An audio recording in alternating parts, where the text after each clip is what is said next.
السلام عليكم ورحمة الله وبركاته. حلم سرقة السيارة في المنام. سرقة السيارة في منام الفتاة العزباء.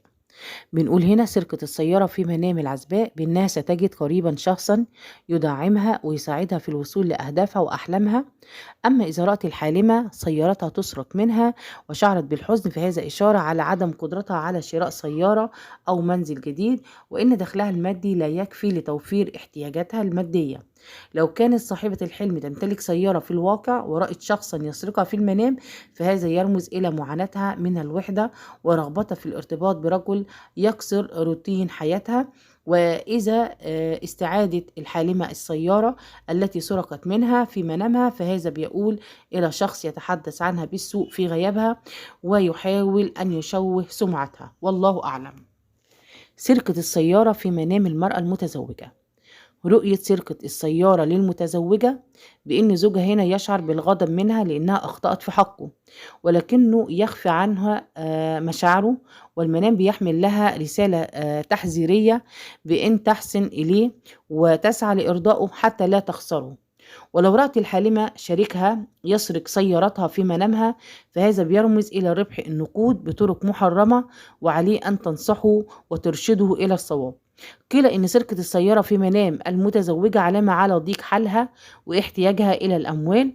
ولو رأت شريكها يمسك بالسارق ويمنعه من سرقة السيارة، فهذا بيشير إلى أنها تثق به وتعتمد عليه في الكثير من الأمور، وأنه يتحمل المسؤولية ولا يقصر في واجباته نحو منزله. أما إذا كانت الحالمة خائفة وهي تشاهد السارق وهو يسرق سيارتها، فهذا بيدل على أنها اتخذت قرار خاطئ في الفترة الماضية وتخاف من الآثار السلبية التي سيتركها في حياتها. تفسير حلم سرقة سيارة ليست ملكي للمتزوجة. المرأة المتزوجة التي ترى في المنام سيارة شخص آخر تتعرض للسرقة دلالة على سماحها لأخبار السيئة والمحزنة. أما إذا شاهدت المرأة المتزوجة في المنام سرقة سيارة ليست ملك لها، فبيرمز ذلك إلى دخول شراكة عمل بس سوف تكون فاشلة وهيكون فيها خسائر مالية كبيرة، وعليها الاستعاذة من هذه الرؤية. بتشير رؤية سرقة سيارة ليست ملك للحالمة المتزوجة في المنام إلى بعض المشاكل الزوجية التي ستعاني منها مع زوجها في الفترة القادمة، والتي قد تؤدي إلى الانفصال. كما إن رؤية سرقة سيارة ليست مملوكة للمرأة المتزوجة في المنام إشارة إلى اتخاذها بعض القرارات التي ستؤدي إلى مشاكل كثيرة، وعليها هنا التفكير بتدبر. أما تفسير حلم سرقة سيارة زوجي.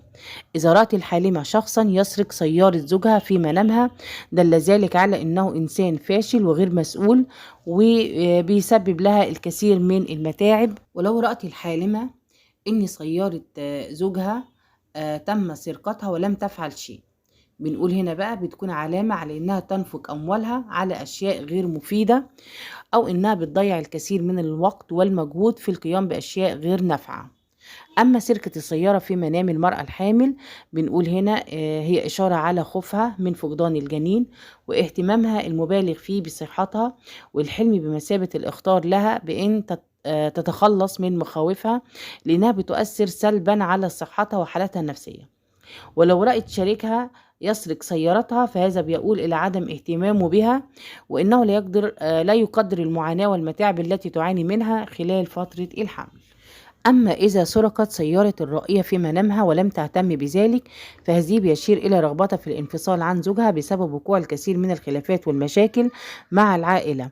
ولو استعادت صاحبة الحلم السيارة التي سرقت منها، فلها البشرى بأنها ستضع جنينها بسهولة ويسر، وستكون بكامل سعادتها في مرحلة ما بعد الولادة، والله أعلم. سرقة السيارة في المنام للمرأة المطلقة. المرأة المطلقة التي ترى في المنام إن سيارتها تتعرض للسرقة بيدل على المشاكل والصعوبات التي ستواجهها في حياتها، خاصة بعد الانفصال والطلاق. أما إذا شاهدت المرأة العزباء في المنام إن سيارتها سرقت منها، فبيرمز ذلك إلى الهموم والأحزان. وبتشير رؤية سرقة السيارة في المنام للمرأة المطلقة إلى الضائقة المالية والأزمات والمحن التي ستتعرض لها الفترة القادمة. كما بتدل هذه الرؤية على صعوبة وصولها إلى أحلامها وطموحاتها بالرغم من سعيها وعملها الجاد. أما تفسير حلم سرقة السيارة للمتزوج، بنقول رؤية سرقة السيارة للرجل المتزوج بأنها إشارة إلى إحساسه بالخوف والقلق بسبب زيادة المسؤولية المادية وعدم قدرته على توفير احتياجات أسرته. لكن إذا كان الرائي يسرق السيارة في حلمه، فهذا بيقول إلى أنه مقصر في واجباته الدينية ولا بيؤدي الفرائض، وينبغي عليه أن يتوب ويرجع إلى المولى عز وجل.